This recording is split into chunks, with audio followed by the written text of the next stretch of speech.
Hello everyone, we are here with my newly acquired 1961 Cushman, and just wanted to lay out my full plans with this thing and give y'all a real good close look at everything. I know I touched up a little bit on my plans with it in my last video, but I just want to have a dedicated video showcasing what it is, the evidence that's on it that tells me the history of this thing. So let's take a look at it. Alright, here it is, the 1961 Cushman Haulster, model 878924, I believe. We're going to look at the model number tag here in a second.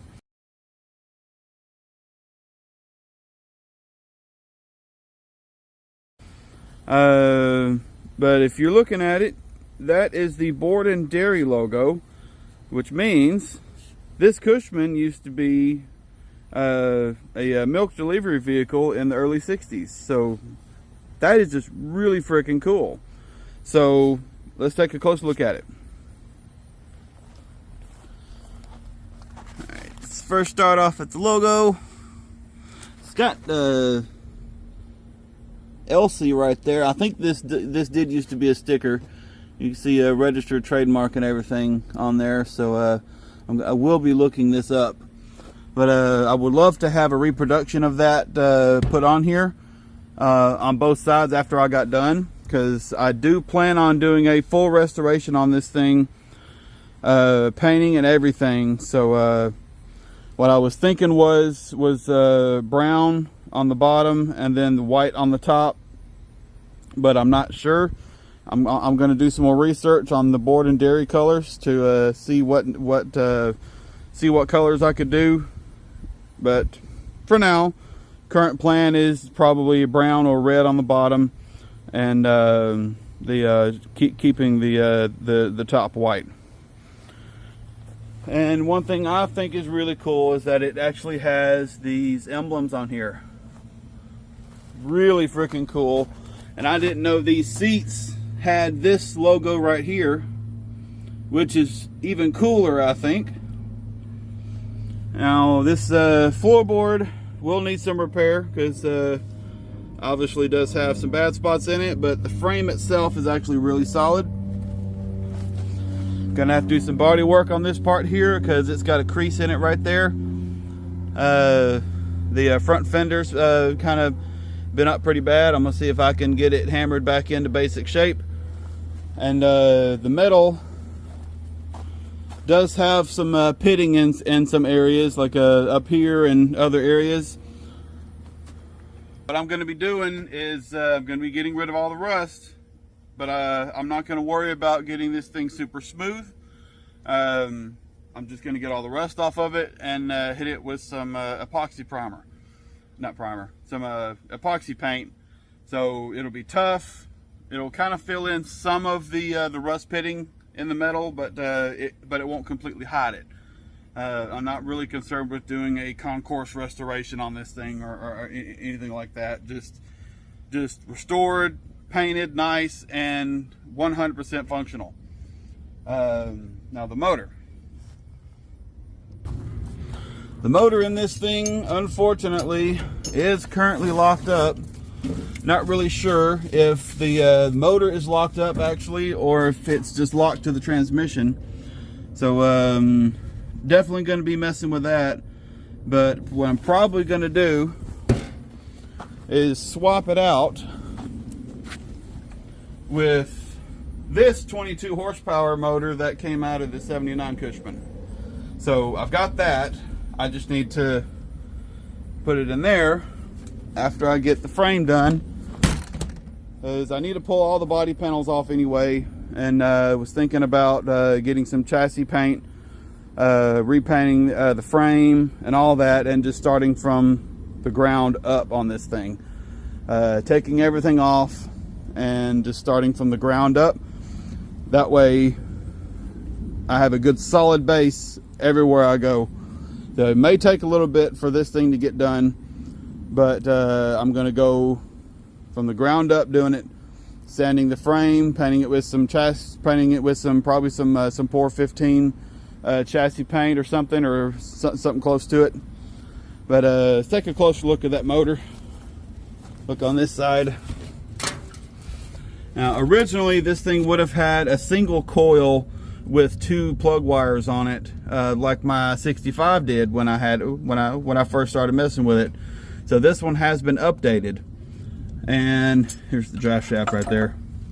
Carburetor's missing, but I've actually got a couple. I've been keeping a real close watch on eBay, and I've been able to pick up a couple. And I think it's really cool about these side vents. I've never seen that before, or haven't noticed it before.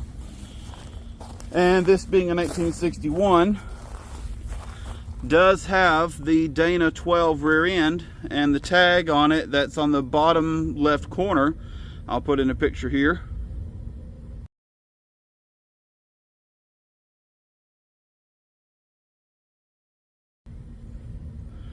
I do have the 517 gear.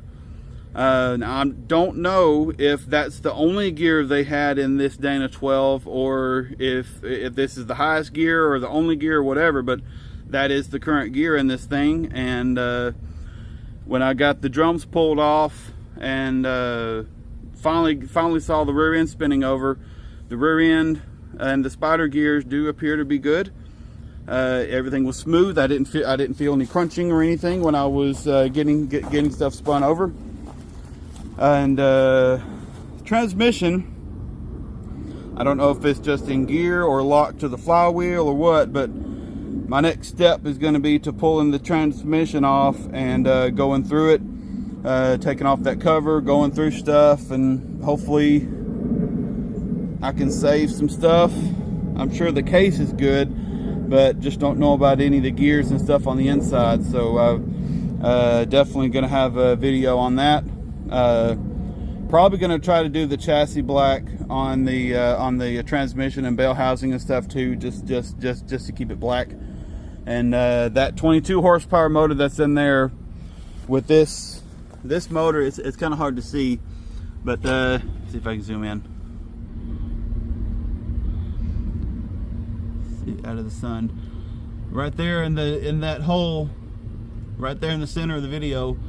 The early motors were actually painted red, so what I'm thinking about doing is painting that 22 horsepower motor with like some brick red or something like that, just to emulate that, just to have it the appearance of original at least. So that covers that, the rear end, the bed.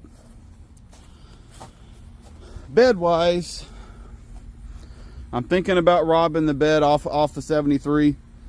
It needs some rust repair on the lower side, on the lower portions on both sides. So I'm definitely gonna have my work cut out for me on that. But I am thinking about swapping that bed over onto this one, just so it can be complete. I'm gonna do some research. I'm getting that parts book. I found on a website that covers this model and several others like it. So I'll be able to look at the parts book and see what the parts book said my model could have had originally. And if it's anything similar to that one, that bed is going on this one. I know that's a 73, this is a 61, but if it's any kind of similar, that bed is going to go onto this one, provided it fits. But the bed's going to go on here.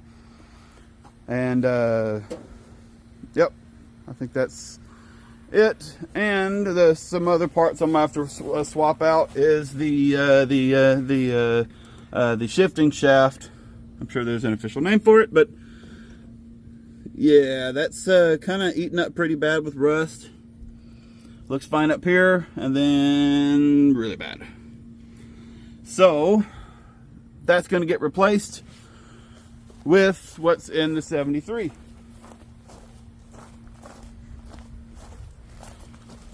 Because one in the 73 is actually still black and nice and still moves. So I can take all of this off here and out of the floor to go into that one.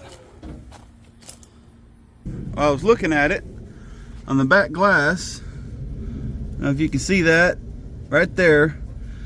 It has a date code on here of February of 1961, which means this is the original back glass for this thing, which is really freaking cool. And that being February of 61, this model could have been produced between 1961 and 1962. With that back glass saying February of 61, I'm going to confidently call this a 1961.